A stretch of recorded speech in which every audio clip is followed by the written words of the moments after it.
Estamos de vuelta aquí en Chamuco TV platicando con Rocío Nale. Estamos hablando sobre esto que resulta que no sabíamos, nunca nos pensamos, imaginamos que iba a venir una pandemia y que iba a venir una guerra y que eso iba a provocar pues una crisis terrible en la cuestión energética a nivel mundial.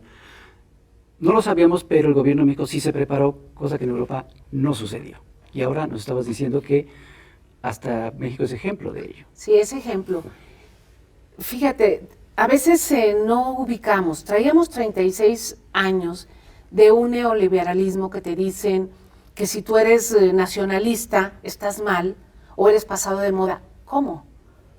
¿Cómo? O sea, cada país, los vecinos, nuestros vecinos de Estados Unidos, yo creo que son los más nacionalistas de todo el planeta, todo el mundo resguarda su seguridad nacional, su seguridad alimentaria, industrial, pero sobre todo la energética. Entonces el presidente López Obrador la tenía muy claro, dice, yo tengo que resguardar la seguridad energética. Como gobierno tengo que dar servicios y tener seguridad. Si no, de afuera te vuelves vulnerable. Claro. Viene la pandemia, viene la guerra y hoy todos los países del mundo están reservando su seguridad energética. Hay un nacionalismo. Están hablando de soberanía. Todos están diciendo qué tenemos que hacer, cómo voy a asegurarme de que voy a tener gas o de que voy a tener gasolina. Y en México lo empezamos a hacer antes, por la política del presidente. Él cuida muchísimo la inflación, cómo van los precios, trabaja muchísimo con Bartlett en CFE, con Octavio en Pemex, conmigo, a ver cómo vamos, qué aportan los privados que ya están aquí. Cuando se presenta una reforma eléctrica, yo lamento profundamente que no hayan entendido, porque también hubo intereses externos. Pero cuando dijimos, a ver, el 54% del mercado de electricidad para la CFE y un 46% de privados, te crea las condiciones público-privados buenas para que participen y para que sumen en un mercado eléctrico para bien de los mexicanos. No, pero quieren todo el pastel. Pero ¿no? cuando dicen, no, queremos todo, no, fíjate que no, esto no es así.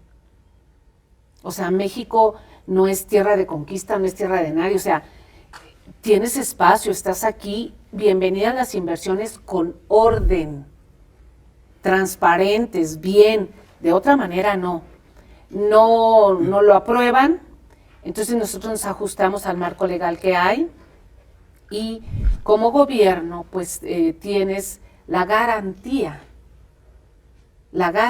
de conducir y planear, eso es muy importante. ¿Qué hago yo como secretaria de Energía aparte de hacer una refinería o de estar viendo las refinerías? La planeación del sector. La planeación, no puedes dar permisos sin ton y son como se dieron. O sea, nosotros tardamos casi 4 años para tener el balance energético. Se habían dado demasiados permisos de importación, demasiados permisos de generación, demasiados permisos de gasolineras que andaban papeles sueltos por todos lados. Y no solo eso, sino que los contratos favorecían muy claramente a grupos privados y dañaban a la nación. Así es, completamente. Entonces decimos, a ver, orden. Aquí cabemos todos, pero bien, ordenados. Y por supuesto que a México y a los mexicanos nos interesa tener, o sea, a los 126 millones de mexicanos una seguridad energética. No nos interesa el negocio de 3 o de 5 o de 10 personas. Esa es la diferencia. ¿Y sabes qué? Me encanta porque la mayoría de la gente, de los mexicanos, lo entiende. Lo entiende. Todos los días me critican o dicen, no importa.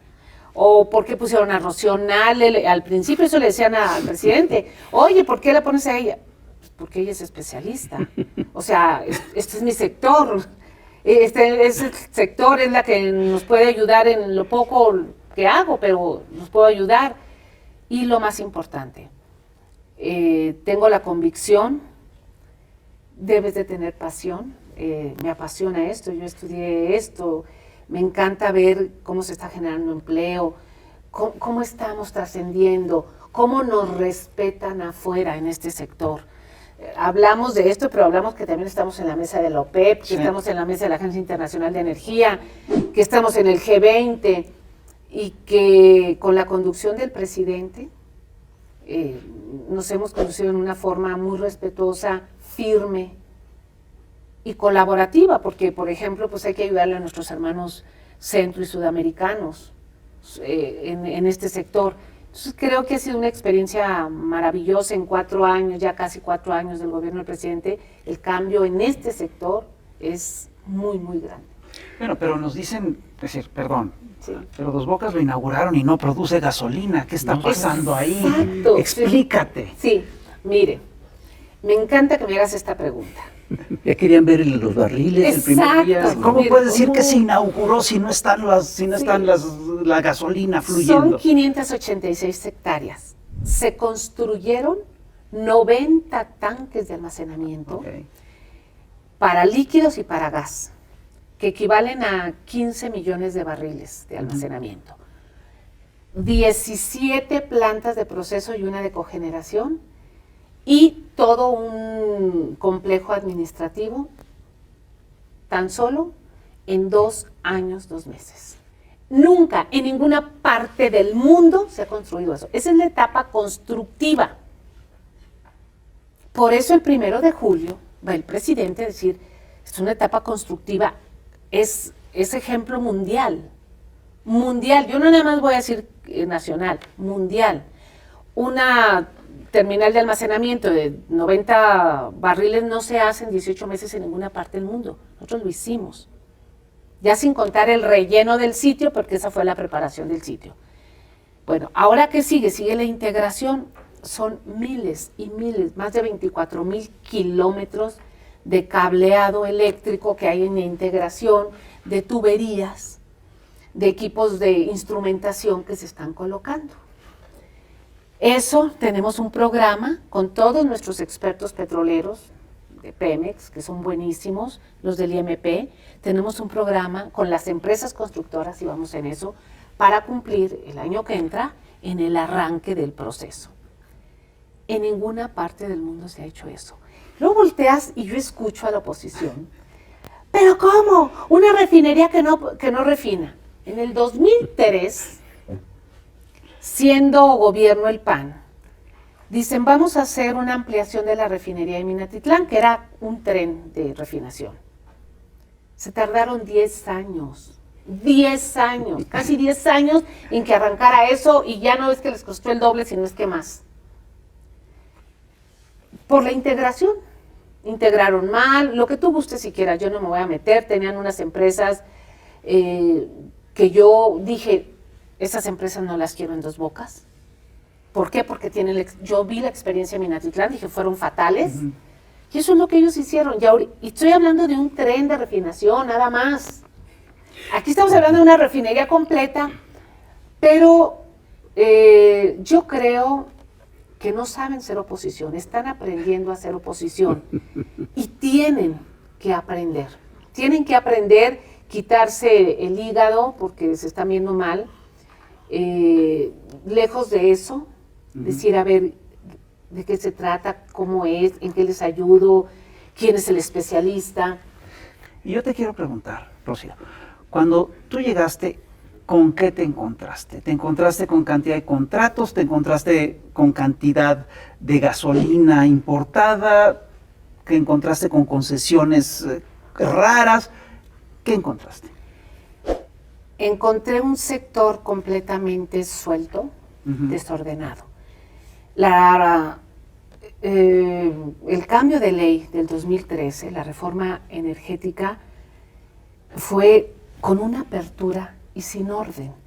Cuando tú vas a abrir un sector como este, tienes que hacerlo por pasos, ir viendo. Aquí no. Aquí era urgente, abran y entreguen todo. Entonces, me encuentro... Entre la saco. Pero de veras. Entonces, imagínate, te voy a poner 2 ejemplos. La red eléctrica y combustibles. Si la red eléctrica que tenemos en todo el país, cuando mucho te demanda 50,000 megawatts, ¿cómo es que se habían entregado permisos por 130,000 megawatts? ¡Eran visionarios! Entonces, cuando tú llegas y dices, y ya se estaban construyendo, ahorita hay infraestructura para 82,000 megawatts, todos los días hay que estar acomodando cómo vas a distribuir y a despachar esa electricidad. Todo eso es porque no había planeación. Y era tú da permisos y al cabo el mercado y ahí se matan arriba y cada quien se va a pelear. No, oye, espérate, es la electricidad, la red eléctrica que es propiedad de la CFE, incluso por ley. Sí, claro. Esa es propiedad de la CFE. ¿Cómo vas a estar bombardeándola? Pues a ver, separan permisos, no hay más permisos. Pero Rocío Nale, ¿cómo es? ¿Qué es esto? ¿Vas a hacer las cosas mal? No, orden. Este se llama balance de energía y aquí tenemos un desbalance. Luego volteo y veo que había 1,056 permisos de importación de gasolinas. ¿Cómo? 900% más de lo que necesitamos en México. Ok, ¿quién tiene estos permisos? Okay. Pues los tenía el que sea. Si tú cumplías los 15 o 20 puntos que te decían ahí en la Secretaría de Energía, te sellaban y te decían, usted tiene un permiso. Había Pero personas... No era el que sea compadre de... No, era todo. Había una persona que dijimos, ¿cómo es que tiene 9 permisos esta persona? Una persona del norte. Y a ver, ¿cuánto de estos 9 permisos, cuánto ha importado? 0. Porque empecé a cruzar con el SAT y con aduanas. Oye, no ha importado. ¿Cuánto tiempo tienen los permisos? Pues tienen 1 año y medio. Si no tienes un año, tienes un año y no los has usado, se cancelan todo. Entonces empezamos a cancelar. Entonces, o sea, se pararon y se revisaron los que había. Sí. Y a ver, vamos a revisar todos. Y a ver, todos estos se cancelan. Entonces empiezan a salir, oye, es que yo tenía mi permiso. Sí, pero ¿para qué lo quieres si no lo estás usando? Es que, a ver, no lo estás usando, dice el SAT que tú no has reportado. ¿O dónde estás metiendo?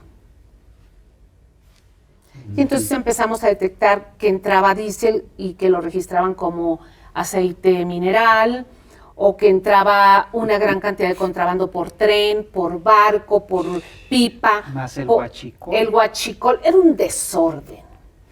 Y entonces la instrucción del presidente es orden. Me revisas todos los permisos y orden. Y de 1,053 nos quedamos con 50. De ese tamaño el desorden. Incluso de dónde viene el combustible, pues de la refinería que está en Luciana, con tu papel, dónde va a entrar, a ver aduanas, en qué gasolinera se va.